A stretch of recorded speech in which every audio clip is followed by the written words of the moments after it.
Kajian Kitab.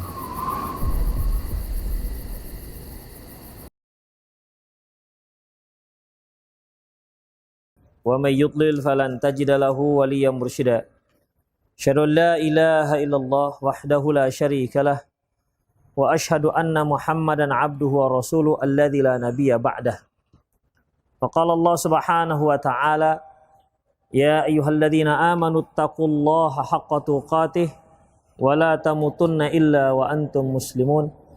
Ya ayyuhalladzina amanu taqullaha wa qulu qawlan sadida yuslih lakum a'malakum wa yaghfir lakum dhunubakum wa may yuti'illaha wa rasulahu faqad faza fawzan 'azima. Ya ayyuhan nasu taqu rabbakumul ladzi khalaqakum min nafsin wahidah wa khalaqa minha zawjaha wa batha minhuma rijalan katsiran wa nisaa'a wattaqullaha alladzi tasaaluna bihi wal arham innallaha kana 'alaikum raqiba. Amma ba'du, nasaqal hadithi kitabullah wa khairal hadi hadi Muhammad sallallahu alaihi wasallam wa syarrul umur muhdatsatuha wa kullu muhdatsatin bid'ah wa kullu bid'atin dhalalah wa kullu dhalalatin finnar. Ikhwati wa akhwat rahimani Allah wa iyyakum. Kita masih membicarakan bab ya birrul walidayh ma lam yakun maksiyah. Berbakti kepada kedua orang tua selama tidak dalam maksiat. Telah kita sebutkan dan telah kita bacakan bahwasanya Imam Al-Bukhari rahimahullah menyebutkan hadis dari Abi Darda tentang wasiat Rasulullah sallallahu alaihi wasallam, di mana wasiat beliau ada 9. Yang pertama yaitu tidak mensekutukan Allah dengan apapun. Wa in qut'ita wa frik, walaupun kamu dipotong-potong maupun dibakar. Wala tatruqanna as-salat al-maktubah muta'ammidan, janganlah kalian meninggalkan salat dengan sengaja. Waman tarakaha muta'ammidan bari'at minhu dhimmah, barang siapa yang sengaja meninggalkan dengan salat dengan sengaja, bari'at minhu dhimmah, berarti dia telah berlepas diri dari zimmatillah. Kemudian kita juga setelah jelaskan yaitu tentang wala tasyrabul khamar, jangan kalian minum khamar. Fa innaha miftahu kulli syarr, karena sesungguhnya minum khamar itu kunci dari semua keburukan. Yang telah kita bicarakan ada beberapa, yaitu mensekutukan Allah, meninggalkan salat dengan sengaja, dan yang keempat yaitu minum khamar. Yang ketiga minum khamar. Baik, kita lanjutkan ikhwatiddin rahimani Allah wa iyyakum. Dia ada 9, yang telah kita bicarakan baru 3. Beliau mengatakan yaitu wa'ati walidaika wa in amaraka an takhruja min dunyak, taati kedua orang tuamu walaupun mereka menyuruhmu untuk keluar dari duniamu. Inilah yang keempat, yang merupakan syahid dalil dari bab yang di atas, ya birrul walidain ma lam yakun maksiyah, berbakti kepada kedua orang tua selama bukan maksiat. Artinya apabila mereka memerintahkan kita untuk berbuat maksiat, seperti menyuruh kita untuk meninggalkan apa yang diwajibkan, atau menyuruh kita untuk melakukan apa yang diharamkan, maka tidak ada ketaatan terhadap maksiatillah. Tidak boleh mentaati kedua orang tua tersebut, karena la ta'ata li makhluqin fi ma'siyatil khaliq, innamat ta'atu fil ma'ruf. Tidak ada ketaatan dalam rangka mendurhakai Allah, Ketaatan hanya boleh dalam perkara yang baik saja, yang ma'ruf. Dan dari yang 9 tersebut, inilah pendalilannya, yaitu ati walidaik, taati kedua orang tuamu.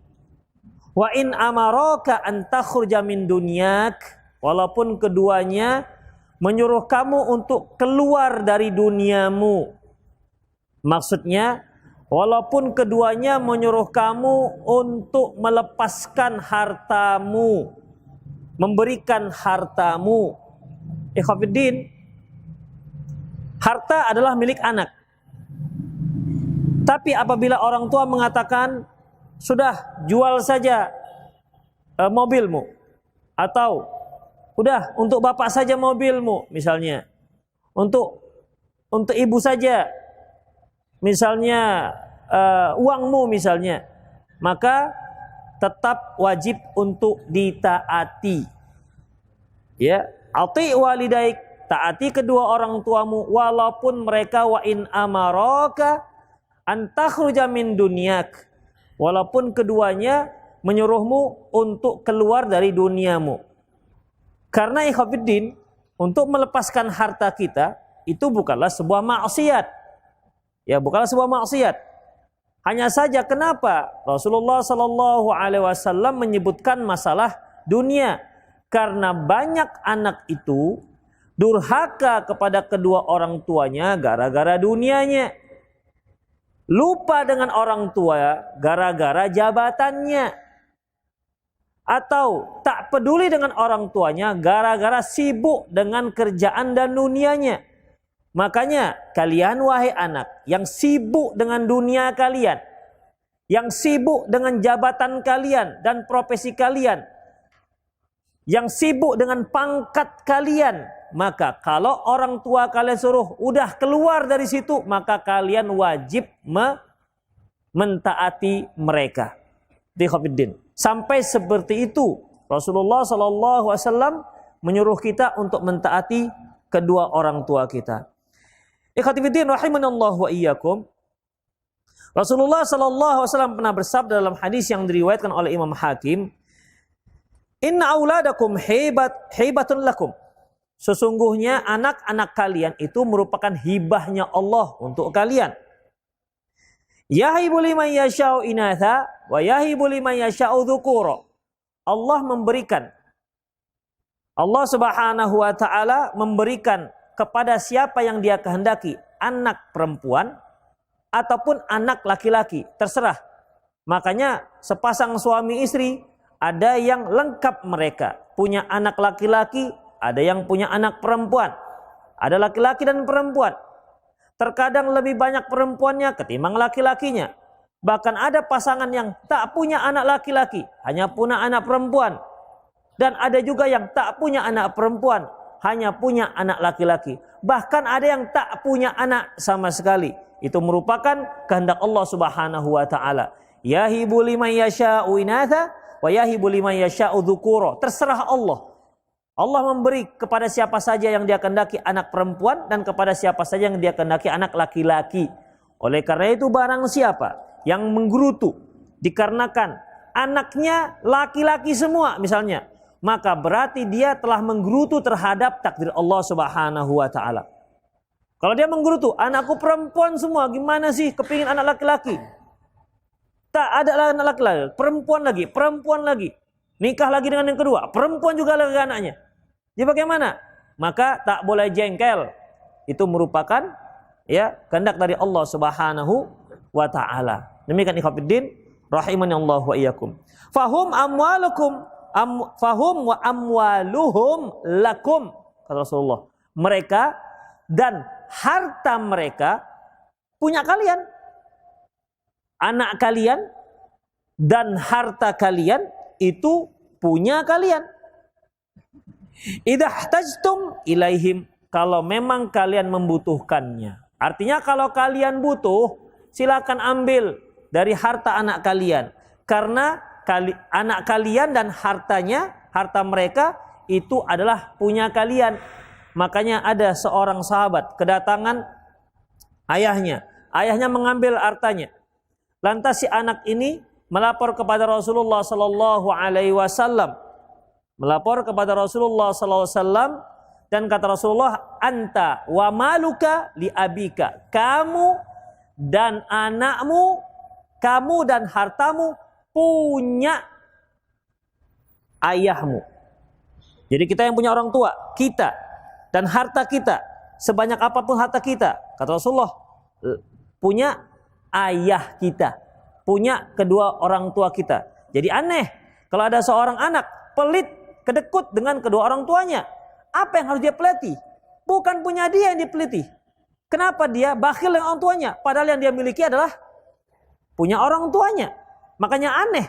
Kenapa dia nggak memberikan? Padahal apa yang dia miliki itu juga punya orang tuanya. Jadi Khofiddin. Makanya mereka yang tidak mau memberikan milik orang lain. Misalnya, ini HP saya, antum pegang. Saya bilang, minta HP saya. Teman-teman, enggak bisa Ustaz. Enggak bisa. Itu bukan hak kita. Itu hak yang pemilik. Harta kita, hak ayah kita. Makanya jangan sekali-sekali menahan-nahan harta kita untuk kepentingan kedua orang tua. Orang tua sakit misalnya. Jangan cari-cari klinik, puskesmas, padahal dia punya harta melimpah. Pelit, durhaka kepada orang tuanya. Harta yang melimpah itu punya orang tuanya, bukan punya dia. Makanya Khofiddin, cari rumah sakit yang bagus, yang berkualitas untuk orang tua kita. Jangan dikira bahwasanya apa yang kita keluarkan untuk orang tua kita itu hilang. Enggak ya Khofiddin, tercatat di Lauhul Mahfuz itu. Tercatat dalam timbangan amalan kita. Mereka lebih berhak terhadap harta kita ketimbang yang lain-lainnya. Oleh karena itu Khofiddin, rahimanallahu iyyakum, kalau Allah Subhanahu wa taala memberikan antum kelapangan rezeki, jangan sekali-sekali pelit dengan orang tua. Ya, pergi ke rumah orang tua mau bawa bawa buah tangan. Udahlah jeruk yang 10.000 3 kilo itu. Beli 6 kilo kan masih 20.000, tenteng 2 tangannya. Berat, padahal Masya Allah duitnya banyak jutaan. Beli jeruk yang asam yang 10.000 3 kilo. Cari di pinggir-pinggir jalan. Khofiddin, kenapa? Kenapa seperti itu? Apa yang kita miliki itu juga punya kedua orang tua kita. Jangan sekali-sekali pelit ya dengan kedua orang tua kita. Anta wa maluka li abika. Kamu dan hartamu punya ayahmu. Makanya tak wajar ya kalau kita bersikap terlalu berhitung dengan kedua orang tua kita, Khofiddin. Kalau bisa walaupun orang tua tak minta. Dua orang tua kita misalnya masuk rumah sakit. Mau bayar? Bapak jangan bayar. Saya yang bayar. Begitu Khofiddin seharusnya. Bukan malah mau ambil dompet diangkat-angkat tapi gak keluar-keluar dompetnya. Khofiddin rahimanallahu iyyakum. Jangan seperti itu. Itu adalah orang tua kita. Baik. Dari Aisyah radhiyallahu anha, atyabu ma akala rajulu min kasbihi. Sungguh harta yang paling baik dimakan oleh seseorang itu adalah hasil jerih payahnya sendiri. Wa waladuhu min kasbihi, dan anak termasuk hasil jerih payah kedua orang tua. Makanya Khofiddin, apabila sepasang suami istri menikah, kemudian lahirlah anaknya. Begitu lahir anaknya, si suami pergi entah kemana, bertahun-tahun, ya, bertahun-tahun nggak kunjung datang. Si anak berkembang, akhirnya menjadi seorang anak yang soleh. Nah sekarang, apakah si ayah juga mendapatkan pahala dari kesolehan si anak? Padahal dia tak bertanggung jawab terhadap si anak, tak pernah mendidik. Jangankan mendidik, memberi makan pun tak pernah. Apakah si ayah juga dapat pahalanya? Jawabannya iya. Kenapa? Si anak itu dari bibit si ayah. Tanpa bibit si ayah, si anak nggak akan ada. Tapi tentunya bedalah pahala orang yang seorang ayah yang dia memberi nafkah pada anaknya. Dan akan lebih berbeda lagi, sudah beri nafkah, dia juga yang mendidik anaknya. Lain lagi Khofiddin. Makanya jasa orang tua itu bertingkat-tingkat. Ada yang sekedar ngasihkan bibit, pergi dia. Bibit letak, pergi dia. Gak bertanggung jawab, kurang ajar. Tapi dia tetap dapat pahala dari anaknya kalau anaknya soleh. Ya. Dan dia bertanggung jawab terhadap anaknya. Kalau anaknya ternyata jadi perampok, dia sebagai orang tua tak bertanggung jawab, kena juga dia. Itu ikhwatiddin. Ya. Kemudian ada orang tua yang memberi nafkah, tapi masalah agamanya dia nggak gitu peduli. Yang penting anakku kenyang, anaknya gemuk-gemuk semua. Ya. Tapi agamanya keropos. Anaknya sholatlah sekali-sekali. Orang tua dapat. Tapi juga bertanggung jawab terhadap kenapa si anak sholatnya sekali-sekali misalnya. Dengan orang tua yang makanannya, sandang, pangan, dan papan diperhatikan, kemudian agama juga perhatikan. Lain lagi ikhwatiddin. Rahimani Allah wa iyyakum. Ya. Jadi, oleh karena itu ikhwatiddin, anta wa maluka li abika, hartamu dan kamu punya ayahmu. Dan sebaik-baik hasil usaha kita adalah anak. Mengapa demikian ikhwatiddin? Kita usaha apa misalnya? Hasil usaha kita berupa perusahaan. Perusahaan besar. Mati kita sudah diwariskan pada ahli waris. Tapi kalau anak, kita usahakan anak. Jadilah dia seorang anak yang soleh dan solehah. Mendoakan orang tuanya. Maka ikhwatiddin, mati kita, itu anak tetap menjadi aset yang terbesar bagi kita. Ya. Ada yang pernah bertanya, Ustadz kalau gitu kasihan kali lah kami Ustadz yang nggak punya anak sampai sekarang. Kan ada itu sudah 10 tahun, 15 tahun tak punya anak. Siapa yang akan mendoakan kami? Rasulullah sallallahu alaihi wasallam mengatakan, "Idza mata ibnu Adam, inqata 'amalu illa min salasin." Apabila anak Adam mati, maka terputus amalannya kecuali 3. Al-ilmu yuntafa'u bihi, ilmu yang bermanfaat yang diajarkannya kepada manusia, baik ilmu agama maupun ilmu dunia. Yang bermanfaat, selama bermanfaat bagi orang yang diajarkan, maka dia mengalir pahala untuk dia. Kemudian sedekahul jariyah, sedekah jariyah. Kemudian waladus saleh yad'ulah, anak soleh yang mendoakannya. Memang dia tidak punya satu, tapi kan dia punya kesempatan yang 2. Ya. Mengapa ya ikhwatiddin? Oke, seorang yang sudah punya anak, tentunya dia akan sibuk mengajarkan anaknya. Yang gak punya anak, jangan berpangku tangan. Ajarkan anak-anak kaum muslimin. Karena kalau dia mengajarkan ilmu manfaat, setiap satu kebaikan yang diajarkan, maka mengalir terus pahalanya kepada guru yang mengajarkannya. Dan atau perbanyak sedekah jariyah. Ya. Perbanyak sedekah jariyah, wakaf dan seterusnya. Jadi bagi orang yang tak punya anak sampai sekarang, dia ada kesempatan 2 untuk mengalirkan pahalanya. Tidak harus anak. Sungguh adil Allah Subhanahu wa taala ikhwatiddin. Baik. Kemudian ikhwatiddin rahimanallahu wa iyyakum, permasalahannya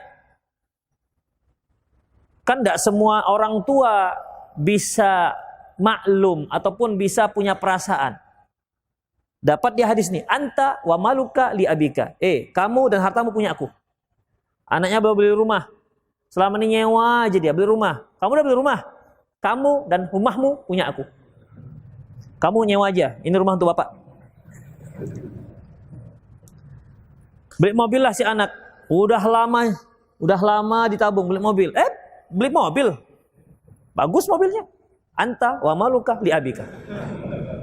Kamu dan mobilmu punya ayahmu. Mana kunci? BPKB semua.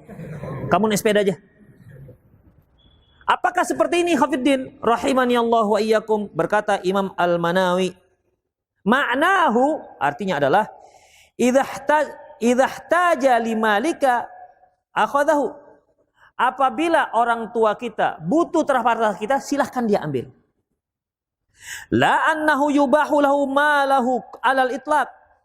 Bukan berarti dia boleh mengambil terserah secara mutlak apa yang dia ingin dia ambil. Enggak. Lam yakul bihi ahadun. Karena tak ada seorang ulama pun yang mengatakan seperti itu, seperti misal yang kita sebutkan tadi. Tidak ada. Jadi khafidin rahimanallahu wa iyyakum, Syekh Muhammad bin Shalih Al-Utsaimin menyatakan syaratnya apa? Orang tua mengambil harta anaknya boleh. Hukum asalnya boleh, tapi bersyarat. Syarat pertama, alla yakun fi akhi daron ala ibni. Selama kalau dia ambil tidak memudaratkan si anak. Anaknya punya beras untuk stok 1 bulan segoni. Datang ayahnya, anta wa malu kali abika. Kamu dan hartamu punya ayahmu, termasuk beras nih, bapak bawa. Kami gimana pak? Puasalah terserah, pokoknya ini beras punya bapak. Kata hadis Rasulullah SAW. Ya, ini berarti bermudarat. Anak akan kelaparan. Cucunya bagaimana? Kalau selama memudaratkan si anak, maka tak boleh. Ya, tidak boleh si ayah mengambil seperti itu, ikhwatiddin. Ya, apalagi misalnya si anak punya tabungan untuk apa? Nyekolahkan anaknya. Anaknya si Udin misalnya, Din, kamu punya duit berapa? 300.000 pak. Ini untuk anak-anak uang sekolah bulan depan. Anta wa malu kali abika. Kamu dan hartamu punya ayahmu, sini yang 300.000. Terus gimana dengan uang sekolah pak? Memang gue pikirin gitu. Boleh seperti itu? Enggak. Kenapa? Karena memudaratkan si anak. Enggak dibolehkan. Jadi syarat pertama apa tadi? Selama tidak memudaratkan si anak. Yang kedua, kata Syekh Shalih Al-Utsaimin rahimahullah, alla tata'allaqu bihil hajah li ibnihi, yaitu sesuatu yang memang sangat dibutuhkan oleh si anak. Ya, kalau tadi tak bermudarat, kalau ini memang sangat dibutuhkan si anak. Ya, sangat dibutuhkan si anak. Sebagaimana yang kita katakan tadi. Dia sangat butuh dengan beras. Beras adalah bahan makan pokok. Atau dia punya rumah, sangat butuh dengan rumah. Akhirnya rumah diambil ayahnya, sementara kamu tinggal di mana terserah. Yang penting ini rumah punya ayah. Karena Rasulullah mengatakan anta wa malu kali abika. Berarti ikhwatiddin tak boleh seperti itu. Berarti tidak menzalimi si anak. Yang ketiga, alla yu'tihi libni akhar. Tidak dia berikan ke anak yang lain. Si anak punya 2 mobil. Istrinya beli mobil, satu untuk istrinya, satu untuk dia. Kamu kok mobilnya 2? Iya pak, 1 untuk istri, 1 untuk saya. Kenapa harus banyak-banyak? 1 cukup, sini 1. Udah. Iyalah pak, kalau bapak mau silahkan. Itu ada bemo itu, ambil bemo. Terus bagaimana? Diambilnya 1, dikasihkan pada anak yang lain. Nah, ikhwatiddin, ini bisa bermasalah. Tidak boleh diberikan kepada orang lain. Kenapa?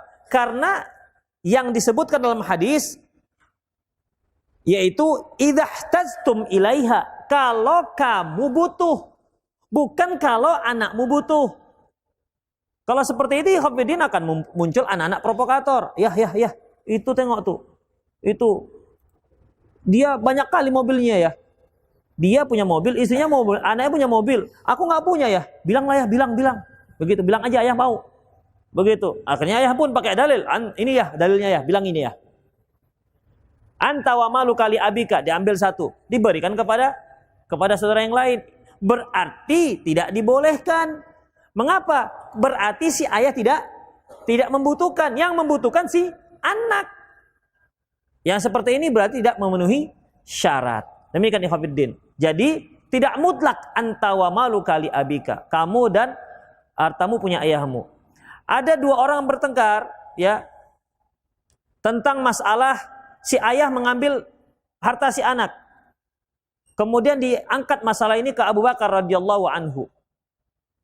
Si anak mengatakan, ayahku ini ngambil hartaku ya Abu Bakar Amirul Mukminin. Ya Khalifah Rasulullah. Si Abu Bakar bertanya radhiyallahu anhu, kenapa kamu ambil harta anakmu? Si ayah berdalilkan ini, anta wa maluka li abika. Bukankah Rasulullah mengatakan kamu dan hartamu punya ayahmu? Apa kata Abu Bakar? Enggak begitu. Yang dimaksud anta wa maluka li abika itu terkait dengan nafkah. Ya, nafkah, sandang, pangan, papan silahkan. Tapi kalau yang tidak terkait dengan itu tidak bisa diambil begitu saja. Si ayah sudah punya rumah, makanan cukup, pakaian cukup, kepingin dia punya sofa misalnya, diambilnya dari punya anaknya, taruhkannya di rumahnya. Berarti satu hal yang tidak dia butuhkan sebenarnya, ikhwatiddin. Rahimani Allah wa iyyakum. Itulah dia. Baik. Ati walidaik, taati kedua orang tuamu. Taati kedua orang tuamu. Wa in amaraka ayyakhruja min dunyak, walaupun mereka berdua menyuruh kamu untuk keluar dari duniamu, artinya kamu melepas hartamu. Fakhruj lahuma, silahkan kamu lepas keluar dari duniamu untuk dengan permintaan kedua orang tuamu. Wala tunazi'anna wulatal amri, jangan kalian durhaka membangkang kepada ulatul amri. Ulul amri khafiddin terbagi pada dua. Yang pertama ulama, yang kedua umara. Ulama, ulul amri mengurusi urusan kaum muslimin terkait dengan masalah agama, terkait dengan masalah ilm dan barahin, dalil. Ya, ini khafiddin terkait dengan itu semua. Yang kedua yaitu al-umara, yaitu pemerintah. Mereka ini yang berhak menjalankan kepemerintahannya. Jadi kalau dikatakan, Allah mengatakan, ya ayyuhalladzina amanu athi'ullaha wa athi'ullah wa athi'ur rasul wa ulil amri minkum, termasuk keduanya. Termasuk keduanya. Dan ulama yang dimaksud ikhwatiddin, ulama-ulama yang berpegang dengan Quran dan sunnah Rasulullah sallallahu alaihi wasallam. Apabila adanya perbedaan pendapat antara ulama dan umara, dan kedua-duanya ada memang masalah ijtihadi. Kedua-duanya masalah ijtihadi, tidak qat'i. Misalnya bukan qat'i, seperti ulama mengatakan khamar haram, umara mengatakan khamar halal, maka tak perlu dihiraukan yang umaranya. Kenapa? Sudah jelas haram. Demikian ikhwatiddin. Ya. Tapi kalau ulama mengatakan, misalnya ini mengatakan bahwasanya Idul Fitri jatuh pada hari Senin, umara mengatakan enggak, jatuh pada hari Selasa, maka yang diambil adalah umara. Demikian ikhwatiddin. Karena keputusan umara, ya, keputusan umara itu merupakan pemutus dari berbagai macam perbedaan. Itu ikhwatiddin. Ya, jadi kita harus ketahui posisinya antara umara dan ulama. Jangan kalian menentang umara. Wa in ra'aita annaka anta. Walaupun kamu melihat posisi kamu pada posisi yang benar. Ya, maka jangan kalian menentang mereka. Ini merupakan ikhwatiddin salah satu prinsip ahli sunnah wal jamaah, bahwasanya tidak dibenarkan menentang pemerintah. Rasulullah sallallahu alaihi wasallam bersabda, "Wala tunazi'annal amru ahlaha." Janganlah kalian menentang yang mengurus urusan masyarakatnya, yang memiliki kekuasaan. Illa antara kufron bawah, kecuali kalian melihat dia melakukan kekafiran bawah yang sangat jelas, ya. Indakum minallahi fi burhan, yang ada jelas keterangan dari Allah Subhanahu wa taala. Syekh Muhammad bin Shalih Al-Utsaimin mengatakan tidak boleh menentang penguasa kecuali dengan beberapa syarat. Syarat pertama, menentangnya harus dengan ilmu. Karena Rasulullah katakan alla taro, ya, alla taro kufron bawah, kamu melihat. Ikhwatiddin, salah satu ilmu yakin kita melihat. Ya, misalnya saya melihat di hadapan saya si fulan menikam anaknya misalnya. Taib. Apakah yang saya lihat itu ilmu apa enggak? Ilmu apa tidak itu? Sebuah ilmu, pengetahuan, yaitu idraku syai' ma huwa alaihi idrakan jaziman. Kamu mengetahui sesuatu yang cocok dengan sebenarnya, dengan diimbali dengan keyakinan. Saya melihat dengan mata kepala saya sendiri, dia menikam anaknya sampai mati dengan mata kepala saya. Maka ilmu saya, fulan menikam anaknya sampai mati, itu merupakan ilmu. Bukan katanya-katanya. Kalau katanya-katanya, Tidak jadi ilmu. Apalagi pembahasan di medsos. Jokowi masuk paret. Jokowi macam-macam.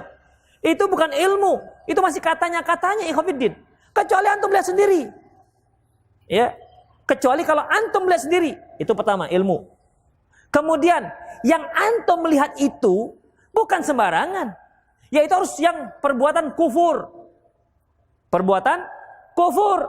Tapi kalau antum lihat, misalnya ini, seorang pemimpin minum khamar, itu kan bukan kufur. Itu tidak bisa dijadikan sebagai alasan untuk menentang. Kenapa? Karena itu bukan kufur. Ikhwatiddin. Antum lihat pemimpin bagaimana? Dia gandeng pelacur. Karena orang duitnya banyak. 2 samping kanan, 2 samping kiri. Gandeng. Pelacur, jelas pelacurnya. Udah. Ini juga nggak boleh. Kenapa? Karena berzina bukan kufur. Dia harus kufur. Antum yakin sekali, melihat langsung. Dan yang kedua, haruslah itu sebuah kekufuran. Kemudian, kufurnya itu memang benar-benar sepakat para ulama bahwasanya yang melakukan itu kufur. Bukan kufur menurut antum. Ya, bukan kufur menurut sendiri. Sudah sepakat para ulama bahwasanya perbuatan ini perbuatan kufur. Barulah kita katakan dia bisa ditentang. Tapi kalau tidak, seperti misalnya ikhwatiddin rahimani Allah wa iyyakum. Di Indonesia sekarang pemimpin kita berhukum tidak dengan hukum Islam. Oke. Allah Subhanahu wa taala mengatakan, "Wa man lam yahkum bima anzalallahu fa ulaika humul kafirun." Barang siapa yang berhukum tidak dengan hukum Allah, maka dia kafir. Tapi ingat, ayatnya 3. Bukan hanya 1. Yang kedua, "Wa man lam yahkum bima anzalallahu fa ulaika humudz zalimun." Yang tidak berhukum dengan hukum yang diturunkan oleh Allah, maka mereka zalim. Yang ketiga, "Wa man lam yahkum bima anzalallahu fa ulaika humul fasiqun." Yang tidak berhukum dengan hukum Allah, maka dia fasik. Apakah seluruh para ulama mengatakan setiap orang yang tidak berhukum hukum Allah maka dia kafir, murtad? Nah, tidak.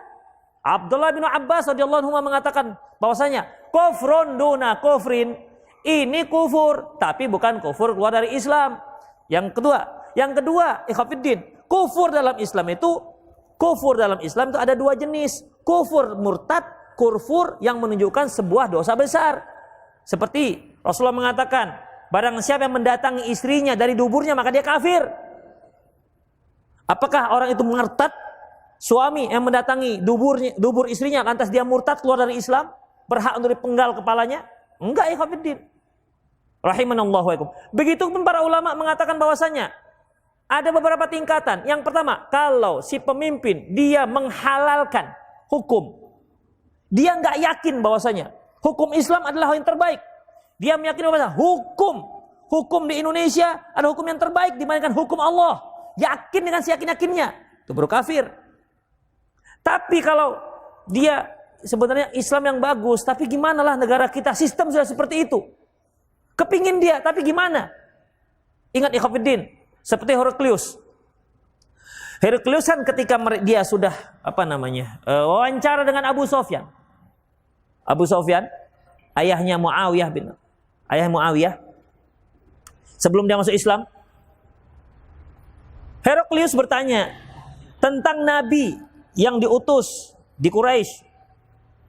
Setelah wawancara, apa kata Heraklius? Seandainya apa yang kamu katakan benar, itu orang akan menguasai tempat aku berpijak sekarang. Kata Heraklius kepada Abu Sufyan. Akhirnya Abu Sufyan keluar, meninggalkan istana. Apa kata Abu Sufyan? Wah, sungguh Bani Asfar pun sudah takut dengan Muhammad. Ikhwatiddin, kenapa Heraklius ini sudah memprediksi seperti itu? Karena dalam kitab Injil sudah ada, ikhwatiddin. Ciri-ciri yang ada pada Rasulullah itu sudah ada. Makanya setelah itu Heraklius memanggil semua pejabat-pejabatnya di sebuah aula besar. Setelah semua kumpul, beliau suruh kunci seluruh pintu. Lantas apa kata Heraklius? Wahai para pejabatku, mau nggak kalian agar bangsa kita ini akan maju dan tetap jaya? Mau. Maka aku sarankan supaya beriman dengan Nabi yang itu. Mendengar itu ikhwatiddin, pejabat langsung lari, tinggalkan majelis. Tapi kan pintu sudah tutup. Pintu sudah tutup. Apa kata dia? Saya balik. Tadi itu ecek-eceknya, gitu bahasa kita. Tadi itu hanya menguji kesetiaan kamu. Bayangkan, seorang raja yang punya hak absolut, tidak bisa dia ngatur pejabat-pejabatnya. Itu raja. Apa lagi presiden? Presiden til. Sistem pemerintahan presiden til. Ada parlemen til. Gak punya kuasa apa-apa. Kena emosi, gak percaya, bisa dilengsarkan. Ini raja ikhwatiddin. Makanya kita harus bisa memaklumi. Ada seorang pejabat, ada seorang pemimpin itu, dia iya bagus, tapi cemanalah itu ya ikhwatiddin. Cemananya itulah dasar nggak bisa kita kafirkan dia. Itu ikhwatiddin. Berarti nggak bisa kita kafirkan seorang pemimpin gara-gara dia tidak berhukum dengan hukum Allah Subhanahu wa taala. Ketiga ikhwatiddin, wa man lam yahkum bima anzalallahu fa ulaika humul kafirun. Barang siapa yang enggak berhukum dengan hukum Allah maka dia kafir. Wa man lam yahkum, barang siapa yang tidak berhukum dengan hukum Allah. Man di sini bukan hanya pemimpin. Semua kaum muslimin termasuk man. Siapa saja. Umum, bukan hanya pemimpin negara, bukan hanya pemimpin bangsa, bukan hanya pemimpin kerajaan. Man, siapa saja yang tidak berhukum dengan hukum Allah. Hukum Allah itu bukan hanya potong tangan, kisos, rajam, tidak. Hukum Allah itu dari mulai toharoh sampai masalah pengaturan negara. Itu semua hukum Allah. Jadi nggak boleh dikotak-kotakan. Yang tidak melaksanakan hukum rajam, kafir. Yang nggak berjilbab, nggak apa-apa. Loh, jilbab kan juga hukum Allah. Bukankah jilbab hukum Allah? Seorang suami dilihatnya istrinya keluar dari rumahnya tak pakai jilbab, berarti itu suami tak berhukum dengan hukum Allah. Kenapa? Gak menyuruh istrinya pakai jilbab. Jilbab adalah hukum Allah. Kalau mereka katakan yang gak berhukum dengan hukum Allah kafir, berarti si suami tak berhukum dengan hukum Allah, berarti dia kafir. Kan gitu jadinya. Makanya ikhwatiddin rahimanallahu wa iyyakum, berarti kafir di sini juga banyak pembicaraan. Ya. Jadi untuk mengatakan, untuk menentang seorang pemimpin harus jelas kafirnya itu jelas dengan dalilnya, tidak ada perselisihan di kalangan para ulama atau tidak ada makna lain selain kafir murtad. Ikhwatiddin. Makanya ikhwatiddin rahimallahu wa iyyakum, dalam konsep Ahlussunnah wal Jamaah, prinsip Ahlussunnah wal Jamaah tetap taat kepada sang pemimpin. Ya. Wa in daraba zahrak, walaupun mereka pukul punggungmu. Zalim ini pemimpin ikhwatiddin. Mereka pukul punggungmu. Wa akhadha malak, mereka rampas hartamu. Kalau mereka minta, kasihkan hak mereka dan minta hakmu kepada Allah Subhanahu wa taala. Itu ikhwatiddin rahimani Allah wa iyyakum. Jadi apa kata Allah Subhanahu wa taala tentang Bani Israel, ya, wa ja'alna minhum a'immatan yahduna bi amrina bima sabaru, dan kami jadikan Bani Israel imam-imam. Kenapa? Karena mereka memakai petunjuk kami dan dikarenakan bima sabaru, atas kesabaran mereka. Jadi seorang muslim mukmin harus sabar dengan kejahatan sang pemimpin. Dalam sebuah hadis Rasulullah mengatakan, maksudnya khiyarukum khiyari a'immatikum, sebaik-baik pemimpin kalian adalah alladzina tusalluna alaihim yusallun wa yusalli alaikum, mereka yang berselawat kepada kalian dan kalian berselawat kepadanya. Artinya mereka doakan kalian, kalian doakan mereka. Kemudian wa syarra a'immatikum, seburuk-buruk pemimpin kalian yaitu alladzina tal'anunahum, yang kalian laknat mereka, wa yal'anukum, dan dia pemimpin melaknat kalian. Apa kata Rasulullah? Apa kata sahabat? Ya Rasulullah, afala nazi'uhum? Apakah kita boleh menentang mereka? La, kata Rasulullah. Ya, ma'aqamu fikum shalah, selama mereka sholat. Itu ikhwatiddin. Kita bangsa Indonesia, apa pernah Jokowi mengatakan, "Hei, kalian kaum muslimin, terlaknat kalian semua." Kita juga, bapak juga begitu, gitu. Ada? Gak ada kan, ikhwatiddin. Ini kan sudah konfrontasi luar biasa. Begitupun gak boleh menentang. Kita alhamdulillah, ikhwatiddin, rahimani Allah wa iyyakum, ya, aman. Gak ada masalah. Hanya ada selentingan provokator yang ingin merusak stabilitas keamanan masyarakat, stabilitas keamanan kaum muslimin dalam beribadah. Ikhwatiddin. Jadi ada tiga. Ada tiga syarat yang boleh menentang pemimpin. Pertama tadi, ilmunya harus jelas. Kemudian yang dia lakukan harus sebuah kekafiran. Yang ketiga, kafirnya itu pun bukan kufur-kufur yang enggak jelas, yang sangat jelas dari dalil dari Allah Subhanahu wa taala. Syekh Muhammad bin Shalih Al-Utsaimin menambahkan yang keempat, yaitu kalian sanggup untuk menentang. Okelah, tiga sudah. Sanggup enggak? Apakah kalian akan menentang pemerintah yang punya pesawat tempur, punya tank, kemudian antum pergi ke dapur dengan pisau Carter, Allahu Akbar walillahil hamd. Ikhwatiddin rahimani Allah wa iyyakum, ittaqillah bidima'il muslimin. Bertakwa kepada Allah dengan darah kaum muslimin. Banyak ikhwatiddin para mufti berfatwa jihad melawan pemerintah. Akhirnya apa? Kaum muslimin terikut provokatornya, terprovokasi, akhirnya melawan. Ikhwatiddin, akhirnya yang namanya pemerintah punya kekuatan, punya pasukan, akhirnya berjatuhan, berserakan mayat-mayat dan mengalir darah kaum muslimin. Ini tanggung jawab sang mufti.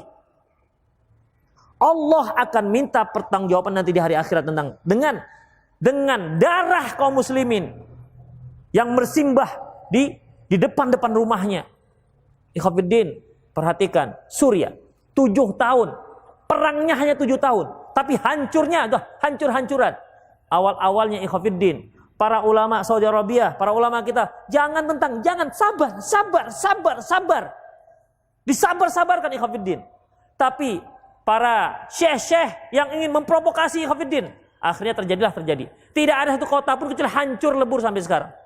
Hancur sehancur-hancurnya. Apa hasilnya? Siapa yang bertanggung jawab? Ya mau tidak mau kita sebagai kaum muslim bilang apa lagi? Mau tidak mau kita harus kita bantu mereka. Sudah, nasi sudah jadi bubur. Buburnya sudah sangat lembek. Tuh, siapa bertanggung jawab? Mereka yang menentang. Terjadi yang namanya Rabi', mereka katakan Rabi'ul Arabi, kebangkitan Arab. Lihat kebangkitan Arab bagaimana ikhwatiddin. Tunis, Mesir sampai sekarang gak aman-aman. Libya sampai sekarang gak aman. Rabi' apa namanya ini? Kebangkitan apa namanya ini? Sampai sekarang ikhwatiddin rusuh. Sampai sekarang rusuh. Kita alhamdulillah kaum muslim Indonesia aman. Sholat aman, ngaji aman. Paling parkirlah pindah ke rusuh.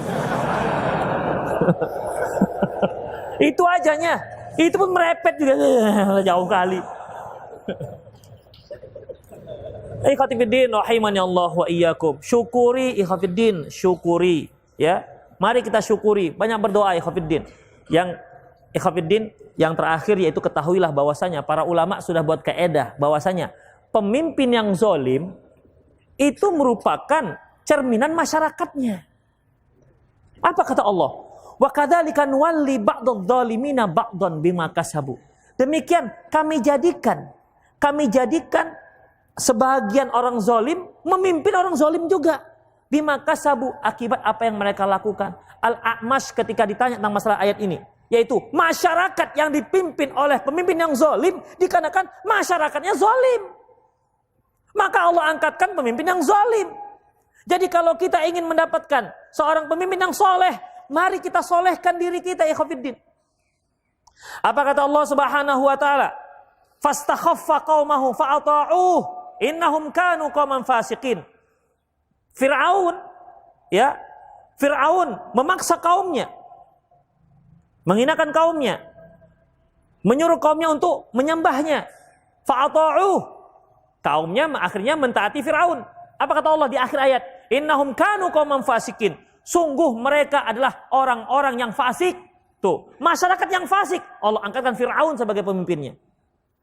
Oleh karena itu, ikhwatiddin rahimanallahu wa iyyakum, ya, untuk memperbaiki negara, ikhwatiddin, untuk memperbaiki negara, tidak ada cara lain sebagaimana kecuali cara yang pernah ditempuh oleh para salafus saleh terdahulu, yaitu aqimuddin fi nufusikum tuqamu fi ardikum. Tegakkan agama di diri kalian, pasti akan muncul di negara kalian, di bumi kalian. Kalau kita sendiri enggan melaksanakan agama kita, kita sendiri enggan melaksanakan syariat kita, bagaimana mungkin muncul di bumi kita? Khafidin rahimanallah, lihat seperti gambaran Indonesia itu di DKI. Berapa banyak kaum muslimin yang pilih Ahok? Masya Allah. Yang kiai-kiai yang pakai sorban juga pilih Ahok. Kita bukan masalah yang udahlah ada kalah loh Ustaz, jangan usah bilang lagi. Maksudnya itu penilaian. Berapa banyak kaum muslimin yang masih milih Ahok? Jelas kafirnya itu ikhwatiddin, nggak perlu pakai dalil.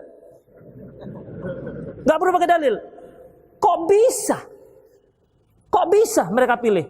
Berarti kan minim sekali agama kita, ikhwatiddin. Ya, minim sekali agama kita. Oleh karena ikhwatiddin rahimanallahu wa iyyakum, kalau kita ingin mendapatkan pemimpin yang baik, mari kita mulai dari kita, keluarga kita bagus, keluarga kita, masyarakat akan bagus, ikhwatiddin. Otomatis Allah akan angkatkan seorang pemimpin yang soleh. Kalau kondisi seperti kita sekarang, ikhwatiddin, Allah angkat Abu Bakar sebagai pemimpin, kitanya yang nggak tahan ngikutinya, nggak tahan. Kalau dikatakan semua laki-laki wajib pergi ke masjid, oh demo lah kaum muslimin, oh hak asasi, terserah kami mau sholat di mana. Itu nggak tahan kita. Makanya ya sudahlah, kita lihat pemimpin kita begitu, itulah cerminan kita, itulah cerminan kita. Saya bacakan satu hadis. Ya, saya bacakan satu hadis. Apa kata Rasulullah SAW? Ya ma'asyaral muhajirin, khamsun idza butulitum wa'udzubillahi an tudrikuhunna. Wahai sekalian muhajirin, ada 5 hal yang akan menimpa kalian, dan aku berlindung kepada Allah, semoga kalian tidak mendapatkan itu, tidak tertimpa musibah itu. Di antaranya wala yanqudul mikyal wal mizan. Tidaklah kalian mengurang-urangi timbangan dan sukatan. Illa ukhidhu bisinin. Kalian akan ditimpa musim paceklik, wasyiddatul maunah, dan kesulitan dalam ekonomi, wajaur sultana alaihim, dan akan diangkatkan pemimpin yang zalim. Itu ikhwatiddin. Gara-gara apa? Masyarakatnya yaitu ngurangi timbangan dan sukatan. Masih ngurangin timbangan dan sukatan. Belum lagi yang lain-lainnya, ikhwatiddin. Zinanya bagaimana? Judinya, khamarnya, homoseksualnya. Masya Allah. Gimana? Sedang 2 ini saja sudah cukup sebagai dasar untuk Allah angkatkan pemimpin yang zalim kepada kaum muslimin. Itulah ikhwatiddin rahimani Allah wa iyyakum. Ya, Allah Subhanahu wa taala juga firman, "Man ahana sultanallah fid dunya, ahanallah yaumal qiyamah." Ahanahullah yaumal qiyamah. Barang siapa yang menghinakan, menganggap remeh pemimpin Allah di muka bumi, maka Allah akan remehkan dia, Allah akan hinakan dia di hari kiamat. Jadi untuk sore hari ini 1 poin saja ikhwatiddinnya di antara 9 poin, yaitu wala tunazi'anna wulatul amri. Jangan kalian menentang pemimpin kalian. Ya, wa in ra'aita annaka anta, walaupun kamu melihat kamu yang benar, maka jangan, sudah bersabar dan terus bersabar, berdoa kepada Allah Subhanahu wa taala. Karena kalau kita dizolimi, sudah kan gampang. Nanti di hari kiamat cari. Misalnya Pak Jokowi ada menzolimi antum misalnya. Udahlah sabar. Jangan antum asah pisau silet itu. Prof Carter diasah. Allahu Akbar, walillahil hamd. Kayak pisau Carter itu yang 1000 perak. Nggak usah doa. Udah sabar. Nanti tiba giliran yang terzolimi di hari kiamat. Nah, mana yang kemarin zolimi saya? Ambil, kuras semua kebaikannya. Itu ikhwatiddin. Ketimbang kita memprovokator masyarakat, ya akhirnya mereka benci kepada pemimpin, akhirnya antara pemimpin dan masyarakat tak saling percaya, kacaulah ikhwatiddin rahimani Allah wa iyyakum. Ya, itu saja aku qauli hadza wa astaghfirullah li wa lakum wa muslimin innahul ghafurur rahim. Ya, silakan yang bertanya. Masih ada 20 menit.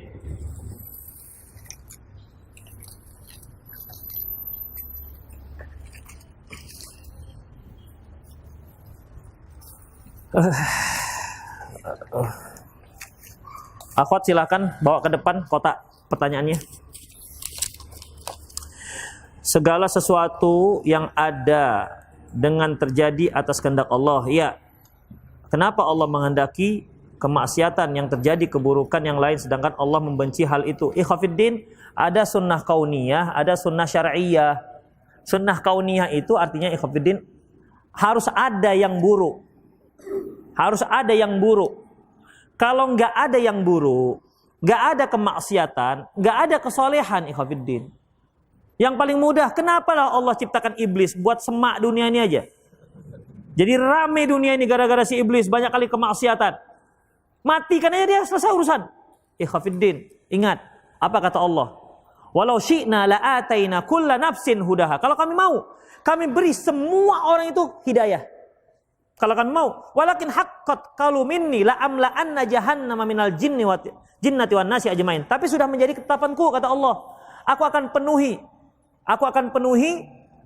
neraka, ya, dari neraka dengan manusia dan jin. Itu ikhwafiddin. Jadi perlu ada iblis. Kalau nggak ada iblis, ikhwafiddin, berarti nggak akan ada yang namanya keburukan. Kalau nggak ada keburukan, untuk apa Allah kirim Rasul? Rasul itu diutus Allah supaya apa? Memperbaiki keburukan. Nggak ada keburukan, berarti nggak ada Rasul. Ya, kalau nggak ada Rasul, berarti nggak ada juga agama, nggak ada juga kitab. Terus gimana jadinya? Otomatis nggak ada surga, nggak ada neraka. Terus nggak ada juga antum ini yang ganteng-ganteng nih. Kenapa? Ngapain antum di dunia? Mau ngapain coba? Dibilang dia akan seperti pohon, nggak tumbuh buah. Mana ada buahnya? Durian pun nggak bisa antum buat. Kita, buah apa ya Khafiddin? Semuanya. Hidung ada kotoran, telinga kotoran, mendingan durian. Di mana-mana ada durian, ada buahnya, dibuka, harum. Antum bukalah, semua setelah antum itu kalau nggak bau semua. Itu, jadi itu semua untuk skenario, ya, terbentangnya alam ini, ikhwafiddin, ya, terbentangnya alam ini. Begitulah Allah Subhanahu wa Ta'ala menciptakan, hingga akhirnya ada yang soleh, ada yang nggak soleh. Muncullah yang namanya jihad, memerangi orang-orang yang musuh-musuh Allah Subhanahu wa Ta'ala. Termasuk juga untuk itu juga antum datang kemari ngaji. Kalau enggak, ngapain ngaji? Untuk mengetahui mana yang benar, mana yang salah. Untuk mengetahui mana yang hak dan mana yang batil. Ngajilah kita. Kalau enggak ada, ngapain kita ngumpul? Enggak ada juga ustadz. Orang Rasul aja enggak ada. Enggak ada juga. Enggak ada juga yang mencari nafkah. Ngapain cari nafkah? Ya. Untuk apa? Dia enggak dapat pahala di situ. Akhirnya enggak ada dunia ini, Khafiddin. Makanya Allah untuk memberikan, untuk menjalankan roda dunia ini, Khafiddin, harus ada itu yang namanya kafir, mukmin, panjang, pendek, ganteng, jelek, itu dia. Jadi kalau ada orang ganteng sok-sok, itu bilang ya, ente kan gara-gara saya jelek makanya ente ganteng. Iya kan, Khafiddin. Coba antum lihat kucing misalnya, kan nggak ada yang ganteng, ini cantik, nggak ada. Semuanya manis namanya. Ya, semuanya nampak manis. Asalkan dia nggak kotor, bersih, manis semua nampaknya, sama semua. Tapi kalau antum misalnya didudukkan, wih, ada yang hitam, putih, pesek, ngancung, itu dia Khafiddin. Itulah dinamika kehidupan. Itu Khafiddin. Jadi kita disuruh untuk berusaha untuk terus menjadi lebih baik. Bolehkah kita membuat kartu member MLM dengan tujuan mendapatkan diskon tapi tidak untuk MLM-nya? Iya, tentunya kan kita punya perjanjian tertentu, ya kan? Ada tanda tangannya. Tapi setelah kita tanda tangan, berarti kan kita sudah menyetujui. Walaupun kita tujuannya, niatnya hanya mendapat MLM itu, apa diskonnya. Ustadz, ana diajak bergabung di dalam organisasi anti Syiah. Bagaimana sikap saya? Dan kalaupun saya ingin menolak, bagaimana sikap saya? Ikhwatiddin, untuk anti Syiah, antum tak perlu pakai organisasi. Saya nggak ada masuk organisasi anti Syiah. Iya. Apa perlu anti Syiah? Perlu masuk organisasi kalau mau anti Syiah? Kan enggak. Kita sampaikan apa yang kita tahu, ikhwatiddin. Ya, kita sampaikan apa ilmu kita tentang kekeliruan, kesesatan Syiah. Kasih tahu kaum muslimin, enggak perlu masuk organisasi. Kalau kita memasuk itu tentunya ada tujuan yang jelas, yang syar'i, ikhwatiddin. Tapi kalau nanti gara-gara itu antum harus demonstrasi, ya. Gara-gara itu terikat pas lagi taklim ada ada meeting tak apalah namanya, udah enggak usah. Karena untuk anti Syiah tak perlu organisasi. Pak Ustadz, apakah imam sholat fardu membaca doa setelah sholat kita ikut juga, tapi ada juga yang tidak ikut doa bersama? Ikhwatiddin, ketika imam sudah assalamualaikum berarti sudah bubar jamaah. Antum tak perlu lagi ikut imam. Nanti imamnya mereng ke samping, antum mereng samping juga. Nanti imamnya pergi, antum imam pergi juga. Antum nggak bisa bangkit, tunggu imam bangkit. Kita sudah selesai. Jadi tidak perlu ikut imam setelah assalamualaikum. Tapi kalau dia belum mengucapkan salam, apapun yang dikerjakan imam, ikhwatiddin rahimanallahu wa iyyakum, kesalahan apapun yang dibuat imam harus ikut komplain nanti setelah salam. Misalnya nih, imam salam, padahal masih 3 rakaat. Ini sholat zuhur. Ya, sholat zuhur. Assalamualaikum kata imam. Kita kata subhanallah Pak Imam. Nggak ada Pak Imamnya ya. Subhanallah. Imam pun nggak peduli dia. Assalamualaikum. Kita, nggak bisa. La ta'ata fi makhlukin fi ma'sil khaliq. Nggak bisa seperti itu. Tidak ada. Tidak boleh mentaati makhluk dalam rangka menduhurkan Allah. Enggak. Dalam masalah sholat enggak. Kenapa? Masih bisa diperingatkan. Jadi, assalamualaikum, kita juga ikut. Jangan bertahan. Nggak bisa kita taati ini. Salah ini. Kurang 1 rakaat. Menyalahi syariat Allah subhanahu wa ta'ala. Nggak bisa. Ikut. Assalamualaikum. Pak Imam. Kurang 1 rakaat bang. Apa iya katanya? Coba tanya. Iya. Udah. Imam naik. Udah. Naik ke atas. 1 rakaat. Tambah ikhwatiddin. Itu dia. Tapi kalau lagi sholat nggak bisa. Misalnya sujud dengan sekali. Habis i'tidal sujud dia. Allahu Akbar langsung naik. Loh, ini Pak Imam gimana? Subhanallah kita katakan. Gak peduli dia. Dia merasa sudah 2. Kita merasa 1. Bagaimana? Allah gak bisa itu. Kita sujud di antara sujud. Duduk di antara sujud. Kemudian kita sujud. Kemudian kita ikut imam. Gak. Ikut imam langsung. Nanti setelah salam baru komplain. Itu dia ikhwatiddin. Itu imam tambah 1 rakaat. Kalau imam mau lah. Gak mau saya tambah-tambah lagi. Iya Pak Imam kurang 1 rakaat. Gak mau saya tambah. Udah, lengser aja tuh imam. Cari imam yang lain. Iya, masa salah dipertahankannya. Kalau masalah sholat itu kan sudah jelas masalah rukun. Assalamualaikum Ustaz. Bagaimana hukum berbicara kepada non-mahram tentang ilmu dunia, ilmu agama? Ikhwatiddin, berbicara dengan non-mahram itu dibolehkan selama diperlukan. Yang akhwat juga jangan suaranya didayu-dayukan. Fala takhda'na bil qaul fayatma'alladzi fi qalbi marad. Janganlah dia mendayu-dayukan suaranya. Itu membuat orang akan berjangkit penyakit di hati orang yang berpenyakit. Misalnya nih, antum mau pinjam buku misalnya. Ukhti, pinjam buku ya. Yang mana bang? Tak boleh gitu. Ya, tak boleh. Yang mana bang? Itu ikhwatiddin. Ya, jangankan bicara biasa. Salam saja nggak dibolehkan oleh Al-Hafidz Ibnu Hajar. Kalau salamnya itu sampai menimbulkan fitnah. Karena masalah fitnah ini ikhwatiddin, menimbulkan fitnah. Misalnya antum pas masuk dari depan ke masjid dakwah, ada akhwat mau keluar, mungkin dia bagaimanalah ketemu. Antum kenal misalnya, atau untuk beramah tamah lah gitu kan. Assalamualaikum ukhti. Waalaikumsalam warahmatullahi wabarakatuh. Begitu kan. Kemudian akibat suaranya mendayu-dayu itu terngiang-ngiang suaranya. Waalaikumsalam lam. Terngiang-ngiang terus suaranya siapa ya? Siapa gerangan yang berada di balik tabir itu, di balik cadar? Anak siapakah dia? Kalau dia mahasiswi, fakultas apakah dia? Itu Ikhwanuddin. Kan jadi tertanya-tanya gara-gara suara. Ya. Kalaupun ikhwan yang mendayu-dayukan suaranya enggak ada masalah Ikhwanuddin. Misalnya antum ketemu dengan akhwat duluan salam kan boleh. Assalamualaikum. Waalaikumsalam. Nah, itu enggak masalah kan ikhwat. Nah, ini bencong ini, enggak usah didekatin.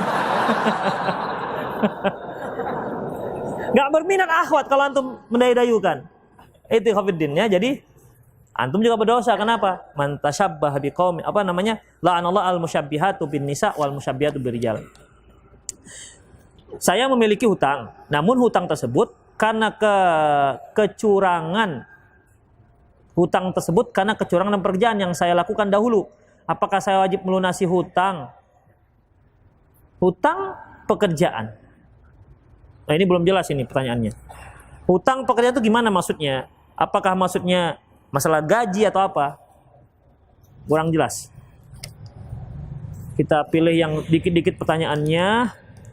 Sebagian orang akan bilang kajian ini melempem, diam saja dalam menanggapi keburukan pemerintah. Mohon nasihatnya. Ikhwanuddin rahimanallahu wa iyyakum. Sekarang perhatikan.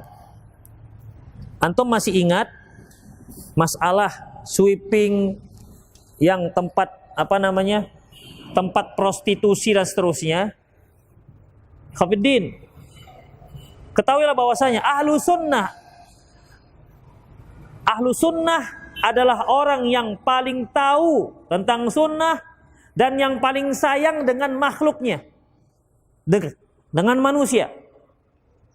Makanya ketika kita taruhlah tidak ada nasihat kepada pemerintah, ingat konsep tadi Ikhwanuddin.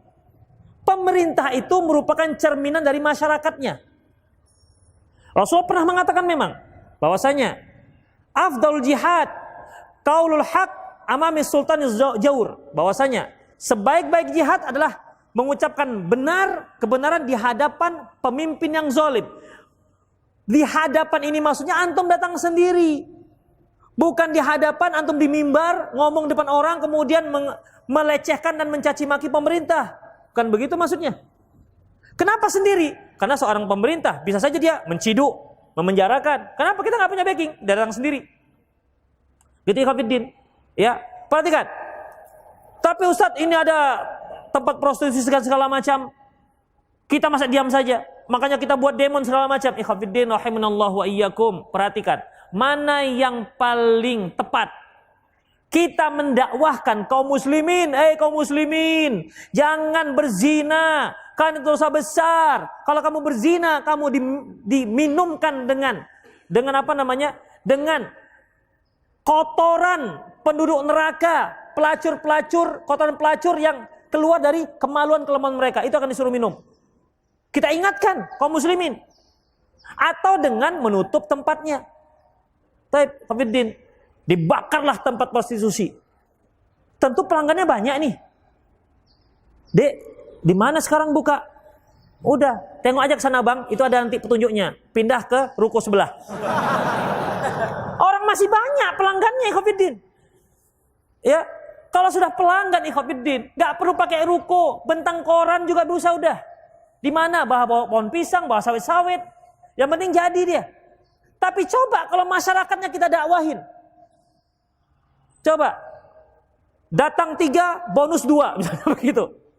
Anda datang 3 kali, bonus 2 kali. Atau bonusnya kalau tepat 10 kali dapat Avanza misalnya. Wah, hebat juga tuh kan. Pelacuran 10 kali dapat Avanza. Syarat dan ketentuan berlaku misalnya. Udah. Tapi nggak ada pelanggannya. Bangkrut nggak mereka? Bangkrut Ikhwanuddin. Menyediakan fasilitas AC, ruangan AC. Berapa? 10 VK misalnya, saking dinginnya itu. Supaya lebih hot di dalamnya misalnya. Gak ada pelanggan, bangkrut.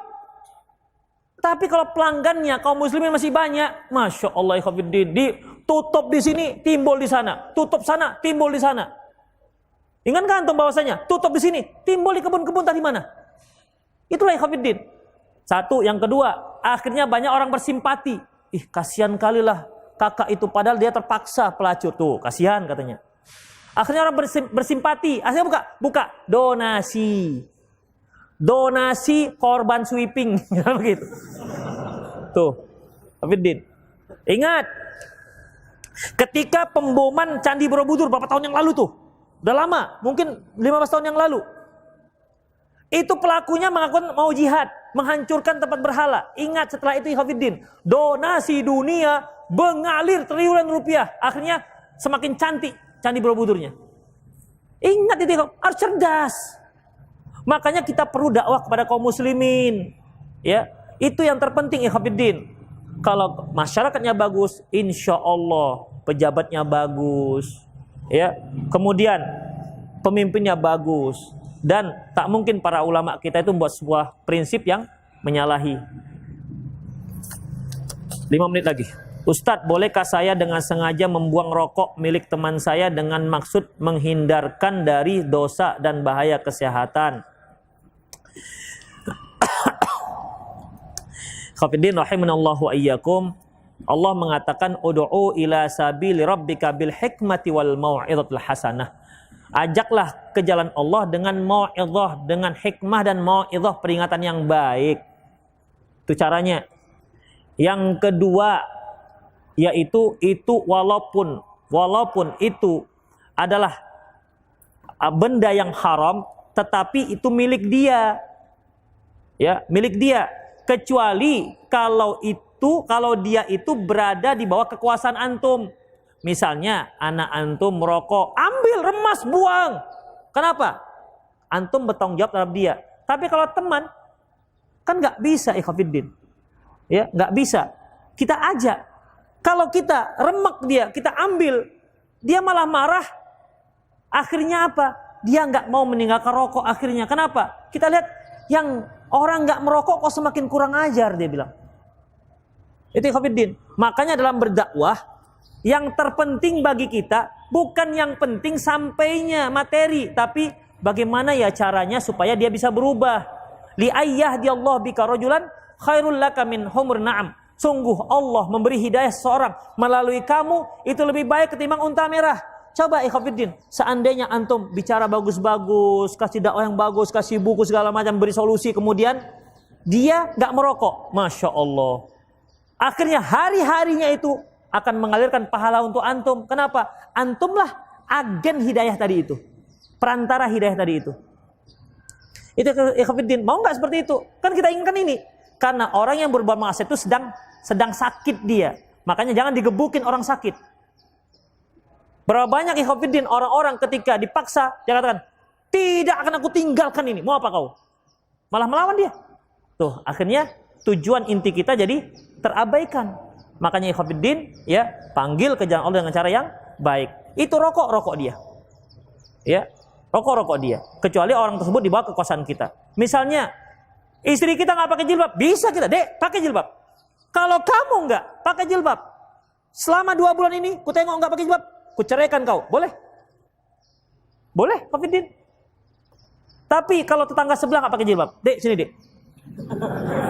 Kenapa nggak pakai jilbab? Kalau kau nggak pakai jilbab selama 2 minggu ini, ku tampari kau. Tamparilah coba berani.